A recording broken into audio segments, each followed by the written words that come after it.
আজ আমরা বানাবো ছোলা দিয়ে লাউয়ের তরকারি। চলুন রেসিপিটা শুরু করি। তার আগে চ্যানেলটা সাবস্ক্রাইব করে নেবেন, পাশে থাকা বেল আইকনটা প্রেস করতে কিন্তু ভুলবেন না। আর রেসিপিটা কেমন লাগলো কমেন্টের মাধ্যমে লাইক করে আমাকে জানাতেও ভুলবেন না।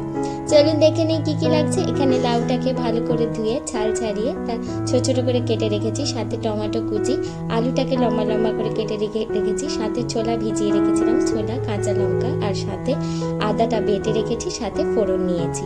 ফোড়ন হিসেবে এখানে তেজপাতা আর পাঁচ ফোড়ন নিয়েছি। প্রথমে কড়াইতে বসিয়ে পরিমাণ মতো সরষের তেল দিয়ে দেব।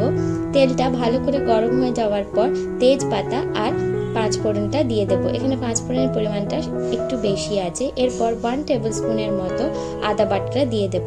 ভালো করে যখন আদা বাটাটা কষা হয়ে যাবে এবং মশলাটা থেকে যখন তেলটা হালকা ছেড়ে ছেড়ে আসবে তখন কাঁচা লঙ্কাটা দিয়ে দেব এবং আগে থেকে যে টমেটোটা কুচি করে রেখেছিলাম ওটাও দিয়ে দেব। দিয়ে একটু টমেটোটা হালকা ভাজা ভাজা হয়ে আসলে পরিমাণ মতো নুন দিয়ে দেব। এইখানে নুনটা আমি একেবারে দিয়ে দিলাম আর এরপর নুন দেব না, তাই নুনটা একেবারে পরিমাণ মতো আপনারা দেবেন। এখানে আমি 1.5 টেবিল স্পুনের মতো নুন দিয়েছি। নুনটা দিয়ে বেশ কিছুক্ষণের জন্য নেড়ে চেড়ে টমেটোটাকে খুব ভালো করে ভেজে নেব। তারপর পরিমাণ মতো হলুদ দেব। এখানে আমি দুবার ধরে হলুদ দিয়েছি। এখন একবার দিয়ে দিলাম, পরে আবার একবার দেব। এখানে দুবার ধরে দিচ্ছি কারণ যেহেতু লাউটা আবার দেব তাতে হলুদটা ওপর নিচ হতে পারে, তাই একবার হলুদটা দিলাম 1 টেবিল স্পুনের মতো, এরপর আবার পরে দেব। এরপর আগে থেকে যে আলুটা কেটে রেখেছিলাম আলুটা দিয়ে দেব, সাথে ছোলাটাও দিয়ে দেব। দিয়ে ভালো করে কিছুক্ষণের জন্য নেড়ে চেড়ে লো ফ্লেমে এটাকে ঢাকনা দিয়ে 1 থেকে 2 মিনিটের জন্য হতে দেব।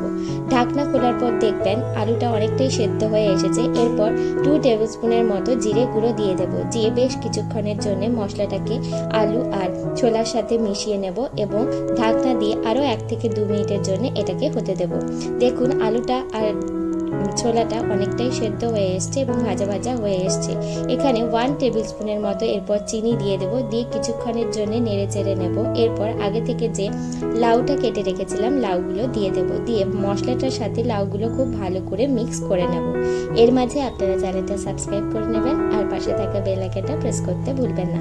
এরপর কিছুটা আরেকটু হলুদ দিলাম। আমি 1 টেবিল স্পুনের মতো আরেকটু হলুদ দিয়ে আরও কিছুক্ষণের জন্য এটাকে ভালো করে নেড়ে চেড়ে নেব। এই সময় ফ্লেমটা কিন্তু লো থেকে মিডিয়ামে থাকবে।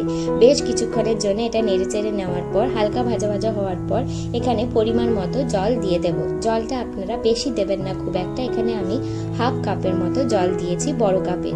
এরপর ভালো করে এটাকে মিক্স করে ঢাকনা দিয়ে 5 থেকে 7 মিনিটের জন্য মিডিয়াম ফ্লেমে ফুটতে দেব। দেখুন অনেকটাই জল ছেড়ে এসছে এবং একটু মাঝখানে খুলে ওপর নিচ করে দেব।